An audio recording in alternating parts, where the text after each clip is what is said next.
Solidariteit het in 'n baie historiese stap 'n formele dispuut met die regering verklaar. Dit sluit in president Ramaphosa en 5 verskillende ministeries. En dit is ingevolge artikel 77 van die Wet op Arbeidsverhoudinge, en dit is by Netlek. Dit beteken dus dat dit nou 'n geformaliseerde dispuut is. 'n Geformaliseerde dispuut beteken dat dit hanteer moet word volgens prosesse. Die regering is dus nou verplig om met ons in gesprek te tree. Nou waarom hierdie historiese dispuut? Hoekom het ons nie maar net met die regering gepraat nie? Natuurlik het ons. En ons doen dit altyd. Ons het reeds 3 skrywes gestuur. Ons het aan minister Paxtel 'n skrywe gestuur, reeds toe ons gesien het wat besig is om te gebeur met die Amerikaanse tariewe. En toe het ons aan president Ramaphosa en president Trump onderskeidelik 'n handelsraamwerk gestuur. En 'n derde skrywe aan president Ramaphosa wat presies hierdie krisis uiteensit en ook voorstelle wat moet gebeur. Hy en minister Tao het ons eenvoudig geïgnoreer. Ironies het president Trump se administrasie 'n vriendelike reaksie gehad en hulle is bereid om met ons in gesprek te tree. So daar is ook 'n solidariteit afvaardiging wat hierdie week Amerika toe gaan om gesprekke te begin voer met die Trump-administrasie oor die handelsvoorstelle wat ons gemaak het. So hier is die ironie. Ons is in dispuut met die Suid-Afrikaanse regering, ons eie regering, en ons is in gesprek met die Amerikaanse regering.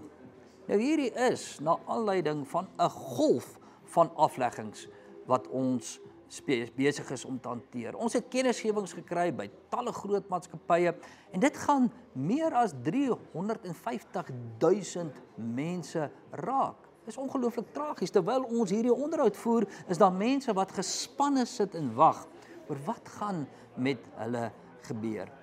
En die meeste van die redes wat aangevoer word, is dat die regering misluk het en het sy dienslewering of beleidsrigting of elektrisiteitstariewe ensovoorts. So die regering is die oorsaak en daarom hierdie dispuut met die regering en nie soos tradisioneel met werkgewers nie.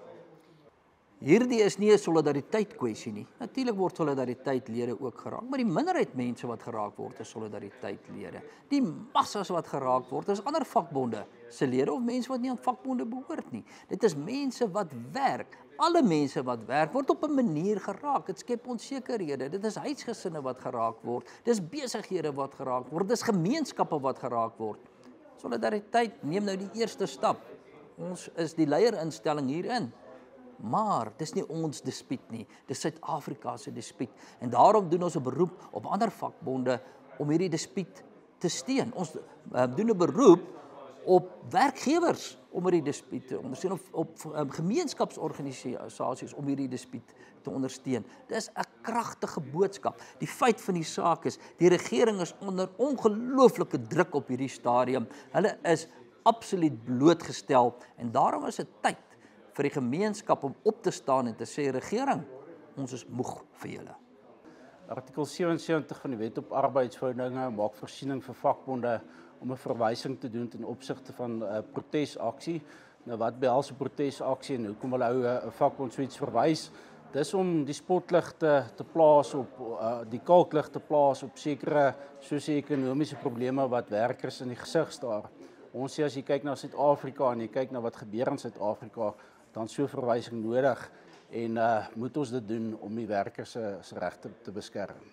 In terme van die wetgewing is Netlek verplig om die partye bymekaar te sit om 'n tafel, die partye dan 'n geleentheid om die aangeleentheid te bespreek, om te kyk of daar skikking kan wees. As ou kyk na vorige verwysings wat ons gedoen het spesifiek ten opsigte van Bella, dan was dit suksesvol geweest. Die partye het die geleentheid gehad om te sê, maar dis ons siening oor die saak, dis hoekom ons stry met mekaar, maar ten minste was daar 'n behoorlike dialoog geweest. So ons hoop vir uitkoms in hierdie aangeleentheid ook so behoorlike dialoog, want die partye om 'n tafel sit en sê, hier's oplossings en hier's probleme nie, ons soek oplossings op die einde van die dag.